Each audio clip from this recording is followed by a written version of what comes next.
अंतर अनुशासनीय अनुसंधान कार्य पद्धति में समस्याएं। इस जो व्यवस्था है, इसकी जो समस्याएं आती हैं उन समस्याओं को हम नज़रअंदाज नहीं कर सकते। क्योंकि सबसे पहली जो समस्या इसमें मूल रूप से आती है वो ये है कि प्रत्येक विषय या विज्ञान के अनुसंधानकर्ता का व्यक्तित्व और उद्देश्य अलग अलग होता है।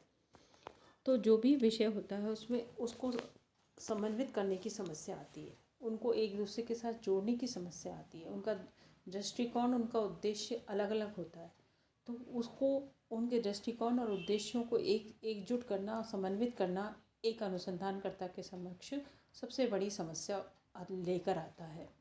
इसकी दूसरी समस्या आती है वो है इसकी कंसेप्चुअलाइजेशन की, यानी इसकी क्या अवधारणा ली जाए, क्या इसमें समाहित किया जाए, कैसे इसके टूल्स एकत्र किए जाए, किन विचारों को, किन यंत्रों के माध्यम से शोध कार्य को संपन्न किया जाए। सामान्यतः ये देखा जाता है कि सामाजिक अनुसंधान एक व्यक्ति विशेषों को दृष्टिगत रखकर किया जाता है, जबकि वैज्ञानिक पद्धति ये कहती है कि प्रयोग के माध्यम से परिणाम प्राप्त करके और अनुसंधान कार्य करो। तो इन दोनों की अवधारणाओं में मूलभूत अंतर पाया जाता है। तो इस मूलभूत अवधारणा के आधार पर पाए जाने वाले अंतर में समन्वय की समस्या उत्पन्न होती है। तीसरी समस्या जो आती है वो है इसकी तथ्य सामग्री की, कि किस तरीके से तथ्य सामग्री एकत्र की जाए, उनको कैसे प्रस्तुत किया जाए, कैसे उनकी रिपोर्ट तैयार की जाए, उन रिपोर्ट्स को तैयार करके किस प्रकार से प्रस्तुत किया जाए। जो शोधकर्ता होता है, इन्वेस्टिगेटर, वो किस तरीके से अपने शोध कार्य के लिए डेटास कलेक्ट करे, तो ये प्रश्न कैसे पूछे जाएं, किस प्रकार से एकत्र किए जाएं, उत्तर लिए जाएं, मनोवैज्ञानिक प्रभाव कैसे उन पर डाला जाए और कैसे सही जानकारी को करी जाए, तो उसके माध्यम से इन समस्याओं को प्राप्त करने का प्रयास किया जाता है, उन समस्याओं को दूर करने की कोशिश की जाती है। अनुसंधान की जो प्रक्रिया है, इसका अगली जो समस्या आती है वो ये है कि जो अनुसंधान करने वाला व्यक्ति है उसकी कई बार अंतर अनुशासनात्मक संबंध विषयों में रुचि नहीं होती।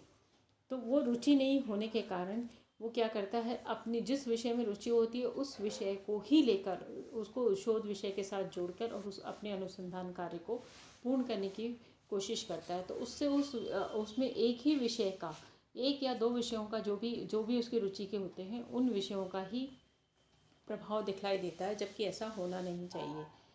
इनकी अंतर अनुशासनात्मक पद्धति में और एक महत्वपूर्ण समस्या जो आती है वो ये है कि इसकी कार्य पद्धति समस्याओं को दूर करके और अनुशासन को लागू करने वाली होती है, लेकिन सामान्यतः ये अनुशासनात्मक व्यवहार किया नहीं जाता और उसको ये कार्य पद्धति को अपने हिसाब से तोड़ा मरोड़ा जाता है, अपने हिसाब से परिवर्तित करने का प्रयास किया जाता है। इसकी एक और महत्वपूर्ण समस्या आती है कि अनुसंधानकर्ता दूसरे विषयों के प्रति समझदारी और सहानुभूति का रुख अपनाने वाला होना चाहिए, जबकि ऐसा नहीं होता। उसे ये लगता है कि दूसरा विषय तो केवल मेरे को अपने शोध विषय को किसी के लिए कुछ थोड़ी बहुत सहायता देगा, मूल जो मेरा विषय है वो ज़्यादा मेरे लिए महत्वपूर्ण है, तो उसका ही प्रभाव उसकी शोध पर दिखलाई देता है। तो अंतर अनुशासनात्मक जो दृष्टिकोण है वो हमारा प्रभावित हो जाता है। अगली जो उसकी समस्या आती है वो है कि अनुसंधानकर्ता को शोध करते समय विशाल हृदय और उदारता का परिचय देना होता है, जिससे कि उसकी जो शोध अंतर अनुशासनात्मक शोध प्रक्रिया है वो सभी विषयों के साथ न्याय कर सके। और सामान्यतः ऐसा होता नहीं है, वो ऐसा न्याय नहीं कर पाता और उसका व्यवहार विषयों के प्रति पक्षपातपूर्ण हो जाता है। इसकी जो अगली लास्ट समस्या है वो है कि उसकी कार्य पद्धति